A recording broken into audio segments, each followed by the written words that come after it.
Action Everyday Question proudly present. Hello, welcome to Action Everyday Question.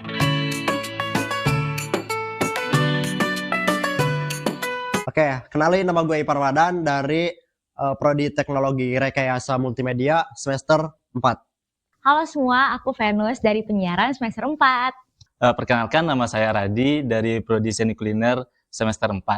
Halo, aku Jia. Aku di sini dari Prodi Penyiaran semester 4. Wah, itu kayak tantangan sih, gue rindu yang namanya dibangunin sama orang tua. Terus gue juga kangen yang namanya masakan keluarga sih.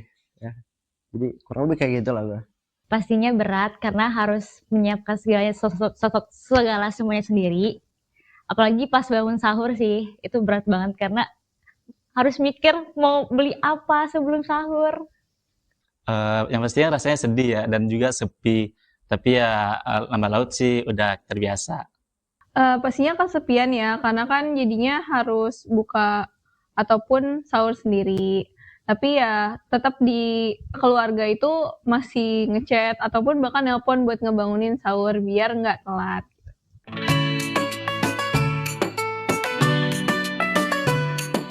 Kalau gue itu sering masak karena gue tuh ngirit banget. Jadi gue lebih suka masak dan ya gitulah. Jadi explore sendiri menu-menu makanannya. Aku nggak dua-duanya karena ibu kosku ngasih aku makanan, jadi aku nggak beli dan nggak masak.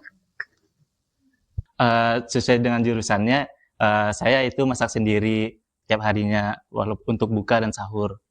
Kalau aku lebih sering beli sih, cuman belinya kayak lauk di warteg. Nah, terus masak nasinya sendiri, jadinya lebih irit juga.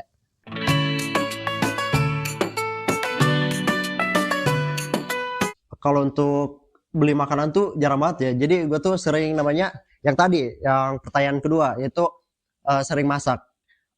Contohnya gue kemarin tuh masak ayam, terus sayuran sama telur.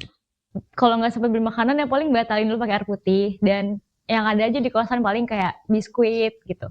Untuk kalau mendadak gitu biasanya dadar telur sih, biasanya dadar telur atau enggak panggang roti, paling itu. Kalau nggak sempat beli makan, palingan ngebatalin dulu ya pakai air putih. Tapi kalau seandainya emang posisinya di kos, biasanya makan yang ada di kos aja kayak mie ataupun spaghetti kayak gitu.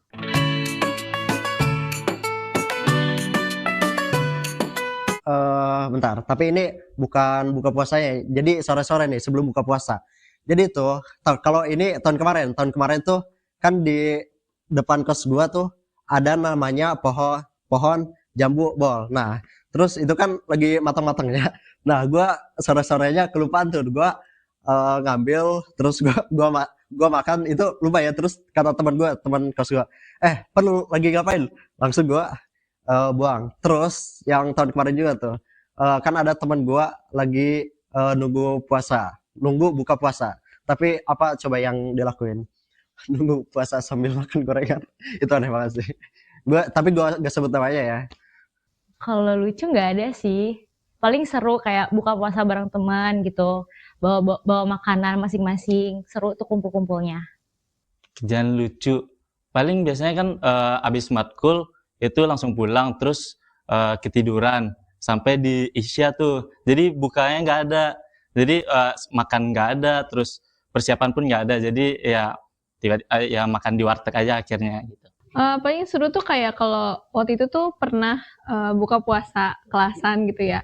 Tadi itu kayak nggak jelas mau jadi apa enggak. Ternyata yang punya rumah itu udah mempersiapkan bukaan dan segala macam. Kita nggak enak ya. Jadi semuanya aku tuh sempat kayak ngechatin, ayo guys kita buka bareng. Akhirnya pas nyampe tuh cuman beberapa orang, tapi setelah azan tuh langsung pada rame. Ternyata tuh pada buka di luar, tapi habis itu langsung nyempetin buat datang. Akhirnya kita rame lagi buka bersamanya.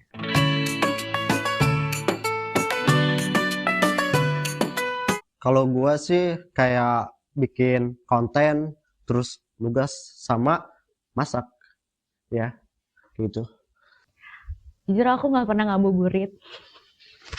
Aku coba beli takjil doang keluar, abis itu udah pulang lagi. Kalau ngabuburit sih yang tadi masak sih, yang biasa masak atau enggak jalan-jalan naik motor keliling-keliling kemana aja gitu. Kalau ngabuburitnya palingan di kampus ya, ketemu sama orang. Terus atau enggak kalau emang lagi pulang cepat, lagi di kosan kayak nonton atau juga ngerjain tugas sih.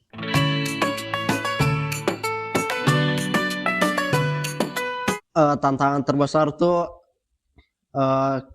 contohnya tadi kita kan harus mengeluarkan uang untuk beli makanan atau beli bahan-bahan makanan untuk dimasak. Terus juga kalau lagi sendirian di kos, terus gak ada yang bangunin, itu susah banget.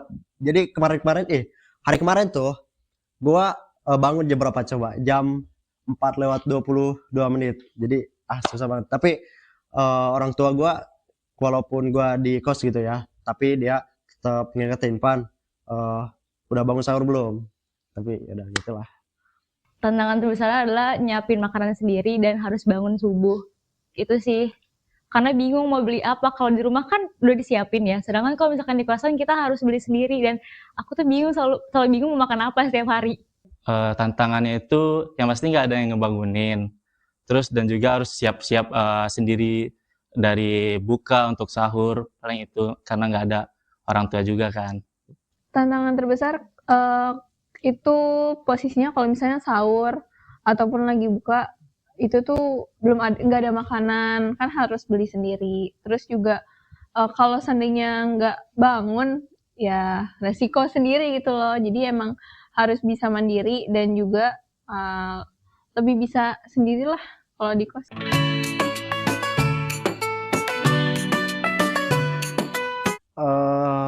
Tadi sih dibangunin orang tua.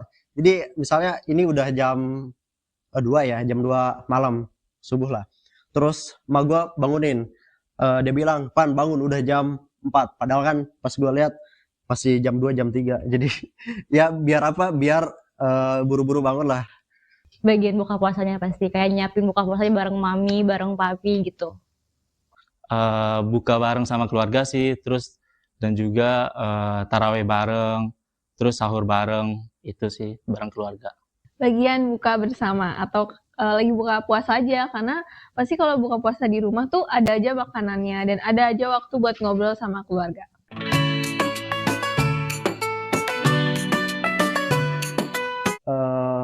Bawa keluarga, gue kangen sama keluarga. Pengen bawa keluarga aku sih supaya gak kesepian kalau lagi sahur sama buka.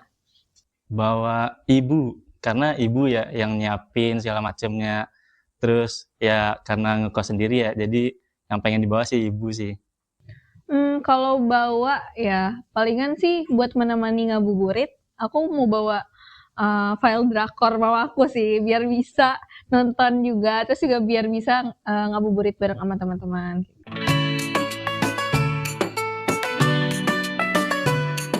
Oke, buat teman-teman gue ya, semuanya teruntuk gue sendiri. Jadi hemat uang kalian, yaitu contohnya tadi beli bahan-bahan makanan untuk nantinya dimasak. Terus juga kurang-kurangin pengeluaran gitu. Terus jangan sampai bocor puasanya. Pesannya semangat buat anak kosan yang sedang menjalani puasa di kosan, tapi jangan lupa juga menunaikan ibadahnya. Yang pastinya tetap semangat, terus jangan tinggalin amal-amal baiknya di bulan puasa, dan juga selalu ingat orang tua di rumah. Itu aja sih. Kalau buat teman-teman yang ngekos dan juga di saat Ramadan, ya kuat-kuatin, sabar-sabarin, jangan sampai buka puasa diem-diem lah ya. Lakuin amal-amal baik juga, karena kan di bulan yang suci ini. Gitu. Oke, sampai jumpa di episode berikutnya. Sampai jumpa di episode selanjutnya. Sampai jumpa di episode selanjutnya. Terima kasih. Sampai jumpa di episode selanjutnya. Dadah! Efshan, Everyday Question. Proudly present.